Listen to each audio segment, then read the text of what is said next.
Hi, this is Dr. Kimberley Linert, author of Visualizing Happiness in Every Area of Your Life and host of this podcast, Incredible Life Creator.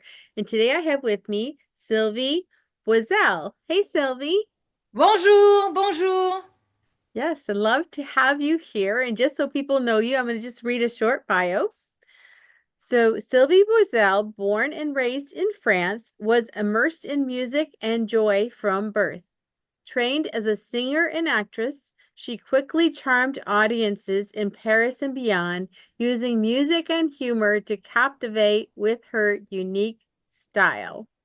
So, Paris is on my bucket list. I haven't been yet, but I would love to go to Paris because I like the art. So, I would love to go and see the art there. Well, I, in fact, I'm not from Paris. I was born in the south of France, but at 19 years old, like every artist, I went to Paris. Like I think in United States, jazz musicians go to New York City, actors to Los Angeles, and etc., etc. Paris, yes, it's a beautiful city. Well, I hope you will go. If you have this in your bucket list, you will go. Yeah. That's true. I will. So I want to hear your story because I know you're no longer in France. You went from, France to Australia to United States. So tell me your story, how you got to be here. Well, after many years in Paris, I wanted to have to be close to the nature, and I saw a reportage, well, something on television about Australia, and I thought, wow, I want to visit Australia. So I went for holidays, and I really love Australia, and I came back to Paris. I packed my stuff. It took me a few months. And then I went to live in Sydney, Australia. So it wasn't always easy at the beginning, especially for the language. For example, okay, for example, this word Sheet. There's another word that sounds a little like this. So I don't want to pronounce this because it's still now I have difficulty with this kind of words, sometimes. And also, I remember one time I was in ah Alice Springs, yes, and I wanted to find the library. So I asked, "Excuse me, where is the library, please?" And the guy answered, "Well, no, no, near PlayStation." Okay, why is he talking to me about PlayStation? And then finally, I found the library, and it was near a police station. Oh.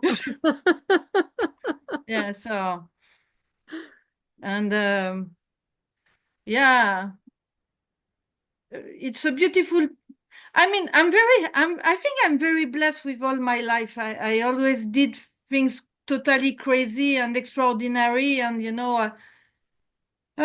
I sang for the Prime Minister in front of the Prime Minister of Australia and with some Wallabies. And I was in the green room and they were knocking on my door. And then after they were with me on the stage. Um, I sang also in I feel vertigo, talking about fear. Maybe we will talk about fear after, but uh, I sang for the Film Festival of Sydney on a tall stage, very small in size. Mhm. Wow, yeah. I mean, sometimes I have butterfly in my stomach, but wow, amazing. And then when I was a teenager, I loved United States. Um, I love United States. Firstly, I have some families here. My uncle, my aunt, my cousins lives in Washington with his wife, and I love the Woodstock and hair. All this music. So after 8 years in Australia, I decided it was time for me to go to United States to see the Statue of Liberty. And it was too cold for me in New York City coming from Sydney. So I decided to come to Las Vegas. A lot happening in Las Vegas and Oh, lots of yes. shows and lots of places to entertain. Yes, yes, yes. We are also a lot of entertainers. So it's not always easy to have a gigs, but well, there's a really a fraternity between all musicians or singers. We follow each other. We attend each other gigs, you know. So, and yesterday you saw, I think it was yesterday, the Tropicana building was, I think it was, yeah, yesterday or 2 days ago. I don't remember. So, wow. So, what kind of music do you sing? Oui, c'est vrai, je n'en ai pas parlé. Quand il me prend dans ses bras, qu'il me parle tout bas, je vois la vie en rose. Il me dit des mots d'amour, des mots de tous les jours, et ça me fait quelque chose. Il est entré dans mon cœur une part de bonheur dont je connais la cause. C'est toi pour moi, moi pour toi dans la vie. Tu me l'as dit, l'as juré pour la vie. Et dès que je t'aperçois, alors je sens en moi mon cœur qui bat. Well, Oh. thank you. I sing also jazz, American jazz in English, and a few songs in Spanish. So, when you sing, what audiences do you sing for? What kind of audience? Right. Um, well, different audience, in fact, different audience. Some young people that love French music when they go. I had my tribute to Edith Piaf 1 year ago in Las Vegas and also in New York City. I did this. And I'm always surprised when I see young people coming to Edith Piaf show, loving La Vie en Rose or No Regrets. And then there's all these people from 40, 50 years old to older and any ages, really. And they, they often are touched by this kind of music. I connect with their heart on stage. In fact, I'm singing because I need to connect with human beings and I need to receive love and to send love.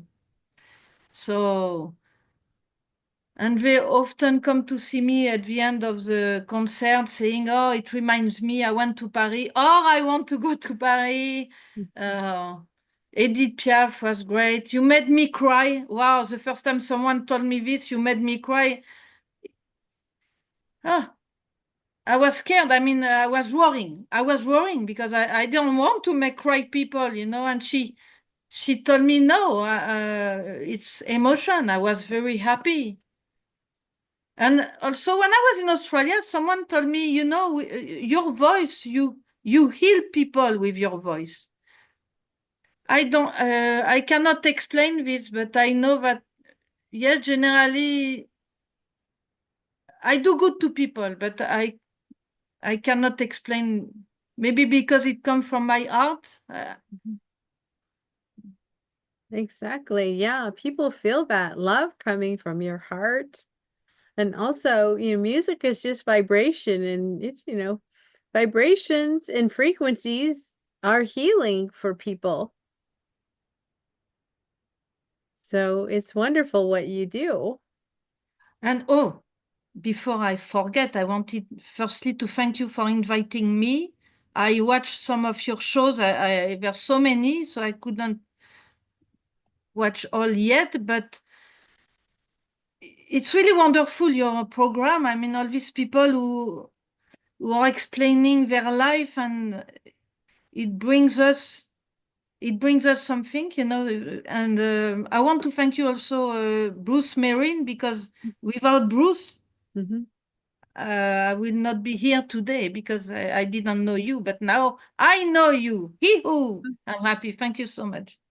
That is right. And I think one of the main things I do is connect people to other people, and so does Bruce Marin. I mean, he's an amazing connector. And I was actually listening to an interview that he did a few years ago with somebody about all the well-known actors and comedians and singers and entertainers, people he knows who, he goes out and has lunch with them or, you know, in their neighborhood. And he just knows so many people and he's always promoting people. And he's one of the most kind, encouraging people I've ever met.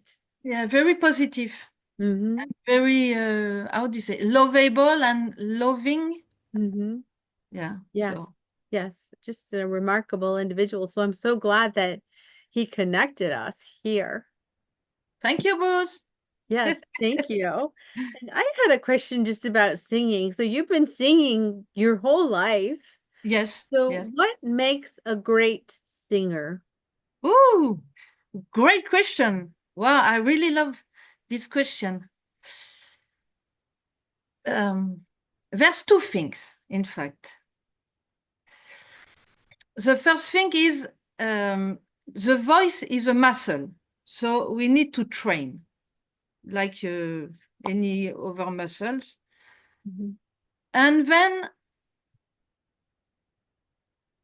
you need, one of my teachers a long time ago in France told us, I wasn't alone with her, that we need to forget ourselves and to be only a link between something superior and the audience.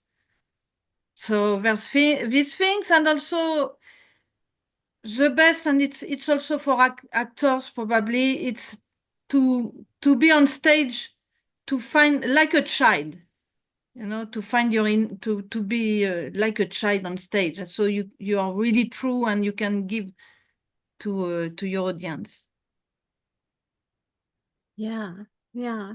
And sometimes it's the actual words of the song. Like we have certain songs where they have a lot of meaning to us.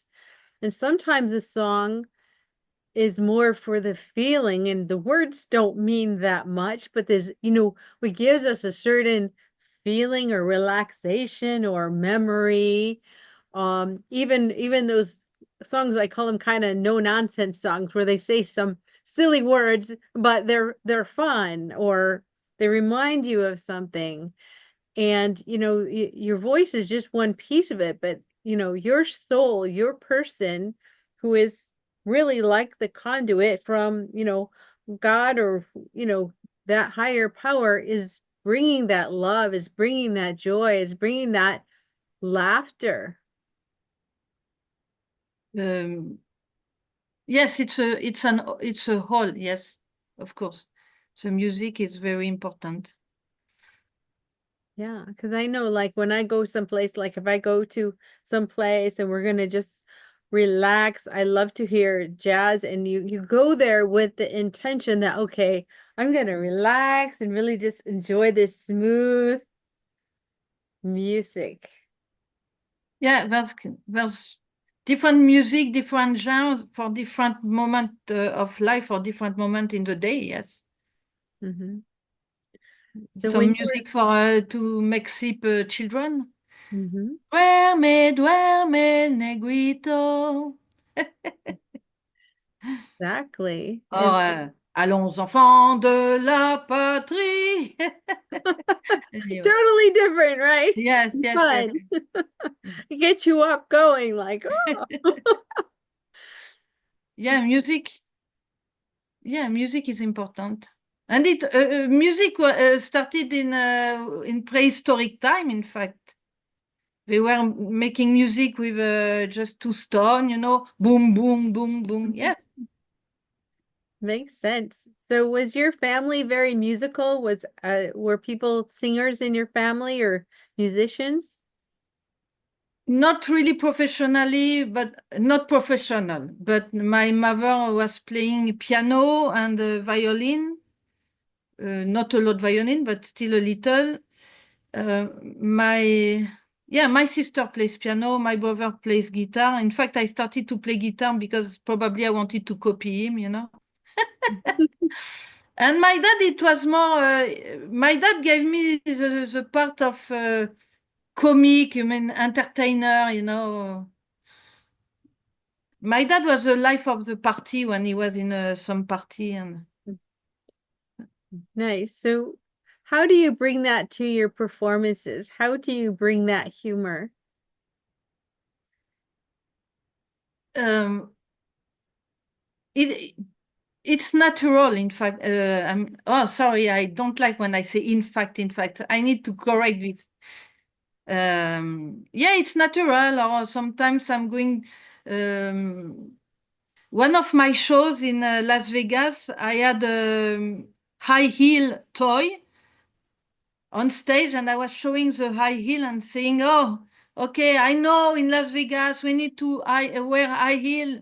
Okay, look at my high heel." So I was doing because I cannot wear high heels. So I was laughing with this, saying, "Okay, if I wear high heel, you are going to see me, woo, falling."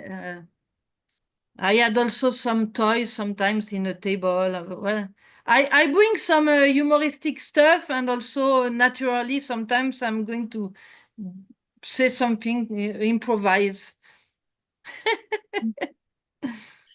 Yeah. And then, there's a business to what you do because there's a lot of people who like to sing or would like to sing, but not everyone can do it as a business. So, how did you how did you get into the business of singing?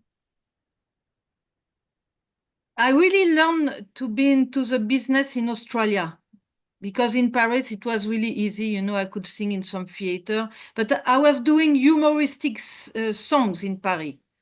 Uh, so I was in humoristic festival or theater. When I arrived in Australia, I had to learn business, how to deal money. I had to make a website. I had to learn to do advertisement with Google Ads or other ads. So I worked a lot in Australia because I learned this business part, and so sometimes I was working from 6 a.m. to midnight, you know, between all these things, and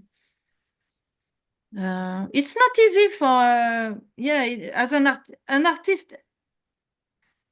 Most artists don't. We need to put really 10 or 20% of artistry, and then all the rest is business. We have to do this. Unfortunately, many artists put 90% of their time in art and 10% in selling. And when they try to sell, but well, it doesn't work so much. Got it. Got it. So, do you have recordings of your music that you sell? I have one CD that I recorded in Australia. I have it here. I was wondering if I could show it. Mm-hmm. Yes. It's here. Sylvie Boisel, Amour. Beautiful. Yeah. I'm very proud of this CD. It wasn't. It was a big work, you know, because again, the language barrier. I was by myself in Australia. I had to find the recording studio, the musician. I had already some very good musicians, Mhm. but I did this all by myself. So I'm very proud of this CD. And you know, I have lots of humility, but I don't know if you had the time to listen to my songs. I sent you a link, but I don't know if you had time to listen to this. But I'm very proud of this CD, and many people love these CDs. This CD, sorry. Beautiful. Sometimes I say, pardon my French. Well, you are speaking in an interview in English and it's your second language, so. And talking about CD, for years I postponed to record a song for Christmas. Mhm. So normally this time I will have already at least one song for Christmas, and I'm going to record one CD next year. Oh, beautiful. That Yeah, was awesome. another CD. Yeah. Yeah. So when you moved from Australia to the US, it's like you were starting over again with your business, with your, finding where to work. So how did you do that? Firstly, some people told me, "Wow, you're very courageous." I couldn't understand this, but so I left Paris for Australia. I left Australia for New York. I left New York for Las Vegas. Uh, So how did I do that? I mean, it's a question of passion. I'm a passionate with my music. I'm passionate, but not only the music. I love meeting new people. I love traveling. I love and one bird makes me smile. Uh, so I love traveling. Yes, So I just restarted. Hmm. I restarted in New York and I restarted in Las Vegas. Yes. So when you go to a new place and you're going to meet new people, how do you go about that? Are you one of those people that just like talk to people on the street, or how do you make friends? Yeah, it's not. I think it's a hazard, for example, in Las Vegas, I started to connect with some the French community, and then one French friend has an American friend, and also I went to some venues, and I met some singer, and then you have Facebook also. You add friends that you add people that you don't know, and then little by little, these people. So yeah, I never had problem to meet people, to connect with people. Mhm. Wonderful. Yeah. Now I'm looking at some of the things you sent me as far as some information, and um, you had said something about communication when living with 70 people. When did you live with 70 Okay. people? So when I left Sydney, I went to New York City and I lived in a commune with 74 people. So the funny things, for example, is after 8 years, I left Australia because I love I feel a little a part of me is Australian, but still Australian people, they come from England. There's not too much emotion. You see what I mean? Mhm. It's not. They hide their emotion, and I arrived in this American commune. Wow, it was too much emotion for me. Yeah. Wow, yo. But wow, I love these people. I'm still in connection with these people. I left New York City because it was too cold for me. I don't know if I think I said it already. But I learned many things in this commune. I learned, I saw people negotiating. When they have a problem between them, they are open to negotiate, to talk, to listen to the other and to try to find a solution. And if there's no solution, to agree to disagree. Mhm. Also, I was very touched by the generosity of some. For example, one woman didn't want add too many guitars, so instead of keeping her guitar, she gave it one to me. So if you don't need something, give it to some another human being. Mhm. And also, yeah, and since in this commune, like any commune, we are free to express ourselves. I remember one time, and I realized something. One time, I asked a friend, "Oh, I didn't understand what is the meaning of this word," and she answered, "Oh, I don't have time now."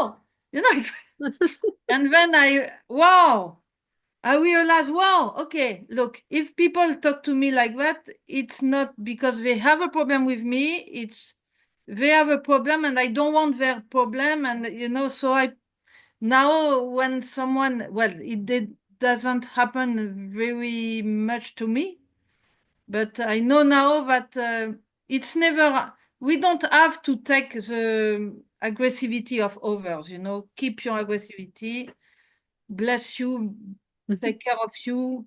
You can do some opono, but when I can and when I perform in New York City, I come to see them. I don't want to say the name because they had, some people don't understand commune, and I don't want them to have problem. Mhm. But wow, they are still my friend. That's wonderful. So you made some really good friends in that time. Oh yeah, I mean it's a part of my family, and I will never forget this part of my life. That is wonderful. Yeah, and then another thing you mentioned in your information was about your dad and the like rheumatoid arthritis. What Yeah, happened with so that? yeah, this is it's a long time that I want to share something with humanity, if I can say. So um, I'm going to start with my dad. I lost my dad in 2017 from what is it? Um, I knew that I will forget this. Um, oh, that's it. It's called idiopathic pulmonary fibrosis. Mm-hmm. So it's something. Idiopathic means you probably know what it means. It means you don't know where it comes from. But Mm-hmm. this IPF eat your lungs little by little. So my dad finished to have um, oxygen in his, with Mm-hmm. Yeah, you the understand? oxygen, like an oxygen tank. Yeah, Yeah. that's it. Um, and then I remember one time I told him, Dad, you need to fight. And he told me, I'm fighting my daughter. So this is, and my dad was someone very courageous, and he lived normally. You don't you the up of life. I don't know if we say up of life. It's 3 years. He lived a little more than 3 years because he was fighting, and I found a few. Um, uh, Herbal to give him also. So in 2020, I started to have a lot of pain on my shoulder, and I couldn't do this without having. It was really painful, and then it stopped, and then it restarted, and my knees, and finally, I had pain everywhere. I mean, I remember I had difficulty to get up from a chair. And one day I had to go on the floor to take something that was on the floor, and it was scary because I had a lot of difficulty to get up. Mm. Um, so I didn't know what it was, but I did some research by myself. I was in United States and I didn't have a healthcare. Also, I don't really have this. I just have emergency. And then I found out that it was probably something called rheumatoid arthritis, but I didn't know. I wasn't diagnosed.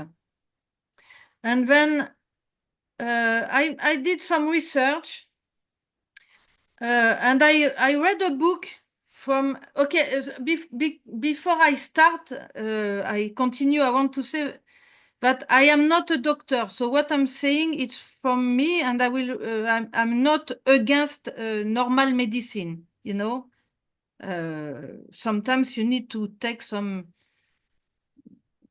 I think we say allopathic medicine. I am not at all against this medicine, but in my case, I read the book of Anthony William. Do you know Anthony William? Mm-mm.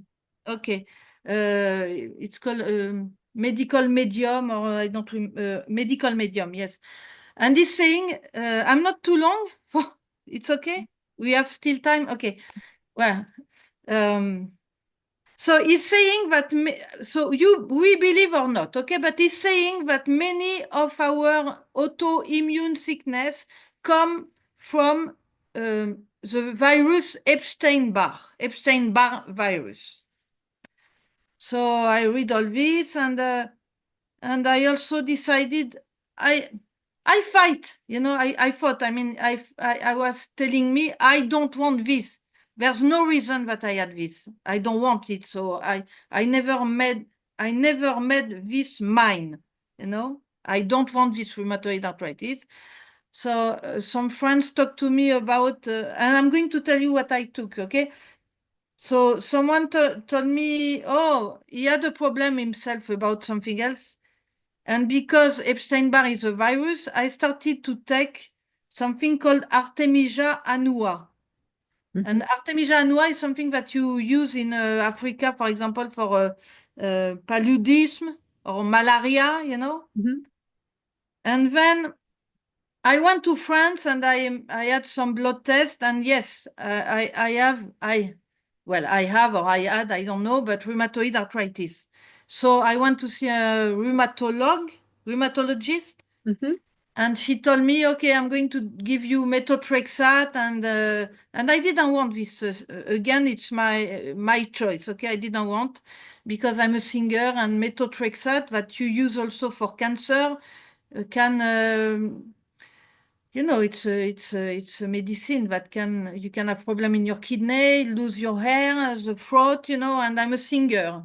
Hmm. And I wanted to have another things that we talk when there was a COVID, but I don't remember the name, but they didn't want to give me this. So I just continue with cortisone. I was taking 10 milligram, the most 10 milligram per day. I'm sorry, maybe it's a little long, but I think it's really important for some people to hear this. And then I found something called Moringa oleifera. Do you know Moringa? Yes, yes, like noni juice. No need. Is it Okay. like noni juice? I don't know. Okay. So, and then also I took something else called Thunder God Vine. And Thunder God Vine, it's a medicine, for Chinese medicine. But it's like some medicine, some herbal, it can be dangerous. So you need to be careful. Hmm. And I will just finish with this. So personally, now I feel like I'm not sick.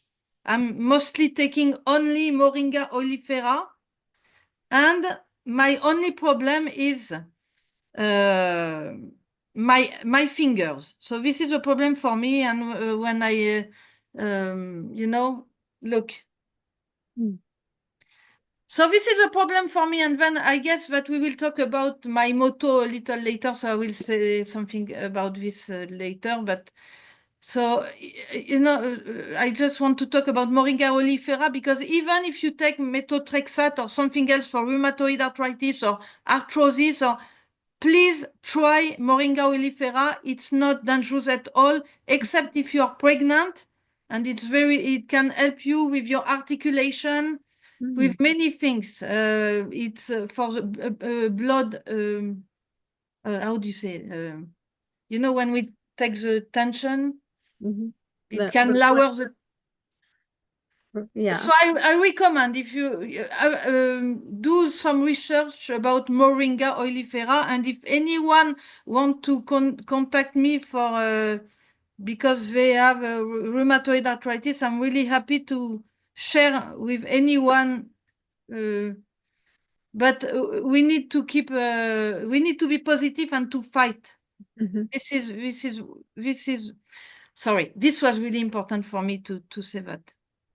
Yeah, it is important because many people suffer from different forms of arthritis, and we need things that'll help our joints so we can feel better and continue to do what we want to do. I mean, as a singer, you have to be able to walk up on stage and stand and sing and Oh, I was just uh, The Moringa oleifera, we need to take one full tablespoon, a powder tablespoon, because I told some friends to take this and they just bought some pills and took 1 or 2 pills per day. It doesn't work. You need to take more. And yes, about me singing, yes, I have a tough time, but I still fight and still fought, sorry.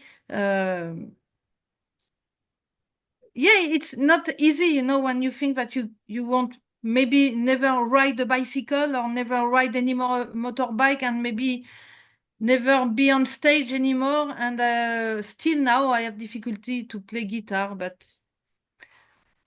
that's life. Yeah. Well, at least you found something that's helping, so that's really good. And then, what else would you like to share with the audience? Anything else you would like to talk about? Uh, yes, um, my motto. I have 2 motto in life.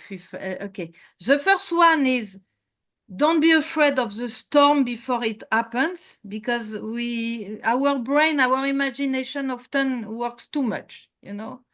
So we don't need to be afraid before anything arrives. And this sentence that many people know, so it's the Alcoholic Anonymous use this, and it was written apparently from a guy named, and I don't know how to pronounce it, is Reinhold Niebuhr, something Mhm. like that. He was a theologian.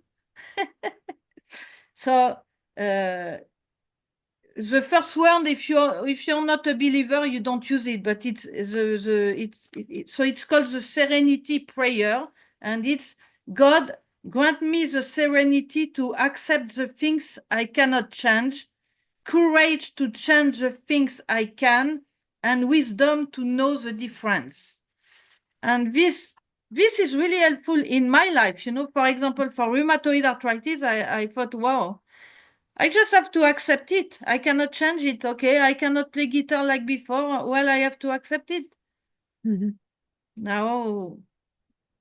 And I change, and unfortunately, many people,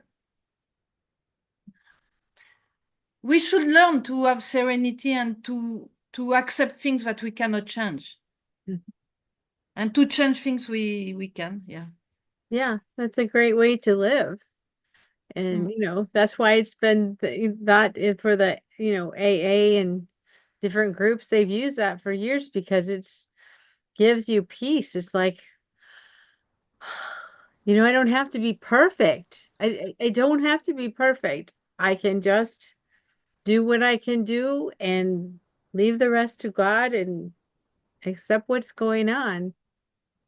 It's Kimberly, um, many of my friends and fans are going to watch us, and could you could you please explain you what you're doing, because it's so interesting. Thank you so much. yes, yes. Just so for people who don't know me, so the podcast itself is about helping people find their passion and purpose and live it. And I wrote this book that I showed at the beginning, Visualizing Happiness, and it's like a step-by-step kind of little workbook that takes you through things where you read and then you actually answer questions to help you put together what would make you the happiest and how to put it into your life. But I started out as a behavioral optometrist, which means I had a therapy center and I would work with people with their vision and brains and body to get them all to integrate. So sometimes I'd have people on balance beams or balance boards or trampolines or using prisms or lenses or computerized things to teach their eyes to work together as a team. Oh, And that just made them more able in their life. And so I've always liked helping people become their best selves, whether it be through their physical, their eyes, their vision, through their bodies, or just through your, mental, emotional, your heart, your soul. And just I want to encourage people to find what makes them happy and do it and share their gifts with the world. So that's what I'm doing now. happiness. And you're a speaker also, no? I I like to speak. Yes, I Woohoo! do. I That's like great. to speak. I I like to will share my experiences and my knowledge. I will read your book. Well, thank Yeah, I you. want to read your book. Where can we find your book? In Amazon You or can on find my book on Amazon, yes, or you can go to my website, which is drkimberleylinert.com. And if you don't, this one has a pretty yellow cover, but if you don't mind, there's a PDF of the book. So if you just want to download it, if you're one of those people just like to read on your device, yeah, you could just download it. Okay. Uh, got it. Well, I don't know. I'm trying to be American. Well, talking about happiness, it's a thing that I forgot to say since the beginning. In fact, for me, it's really important in my life to be happy. And I think all human beings, it's what we should be first, being happy. So when we can, sometimes, unfortunately, we cannot change things in our life, but uh, as much as possible, we should try to be happy and Exactly. to change things that we can change. Mhm. Right. Yeah. And, like you were talking about earlier, you just really need to have connections with other human beings. And that's why you sing. And when I did the research for that book to find out what makes people happy, the number one thing is connection with others. Oh, okay. Not only for happiness, but for health. If you don't have connections, you can get sick from that. It actually causes, it's worse than if you have no connections, it's worse than smoking every day of your life. And we know how bad smoking is for your body, Yeah. but it's worse for you health-wise if you have no connection with other people. We Oh, I all didn't need. know this because I connect so much with people. Wow, this is really interesting. I Mhm. didn't know. Thank you. Yeah, I didn't know till I did the research either. So it's just like super important that we find those people who love us, who support us, and who we can love and we can support. And, we all have to feel that needed to, share our gifts, whatever it is. And it might be something simple, might be a mom who makes a great dinner for the family, whatever that thing is that your gift is. Thank you. I see, I hope I still have enough light because Mhm. it was 5 p.m. earlier. Now it's Mhm. almost 6, I guess.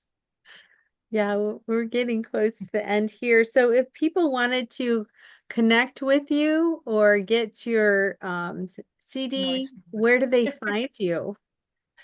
um, well, my website is very easy to remember. It's thefrenchsinger.com. And then I have all this social media with my name, Sylvie Boisel, that you can find Boisel or Boisel in English, that you can find. You will find, even if you forget my name, you will find it in on my website, thefrenchsinger.com. What I would love is people sign for my newsletter that I never yet wrote. But I'm going soon. I'm hoping to write some newsletter. Mhm. Also, you can find my CD on streaming platform. Mhm. However, I just want to say that please support artists and, if possible, buy the CD or buy the MP3 because uh, unless you're Lady Gaga or another big star, uh, I think in 2 years I earned $50 for the streaming platform. So, but if you cannot buy MP3 of CD, please put my CD in your playlist. Uh, All right. Well, thank you so much. So now I have a personal question for you. What gives you the most happiness and fulfillment in your life at this point? um, the recognition of people when they applause at the end or after a song or at the end of a concert. I was so touched when I did my tribute to Edith Piaf, especially with a library of 300 people. I think there were almost 300. they all stand up. They did a standing ovation for my musician and me. Wow. And this, honestly, if it's not true at 100%, but if you want to earn money, really, don't be a singer. I mean, we don't do this generally for money before all. I mean, I say before all because we need to live and to pay our rent or whatever, but we do this to connect with people and to have love and to express our art for the songwriter. I'm a little songwriter. I write songs sometimes, but not very often. So yes, when you see the happiness of your audience, this is your payment. This is your recognition. Recognition. Yes. Yes. Thank you. Thank you so much for being on the podcast today and for Thank you, your Kimberly. stories, your information. Thank you. Thank you so much. Yeah. So I have one last question before we finish. What is your best advice on living an incredible, amazing life? Oh, in fact, it's following the alcoholic anonymous motto. I mean, accept the thing you cannot change, change the things you can, um, and learn the difference between the two. Don't be afraid of the storm. Be happy. Yes. Thank you so much, Sylvie. Thank you. Thank you for your lovely smile. You're welcome. We'll talk to you again soon. Thank you.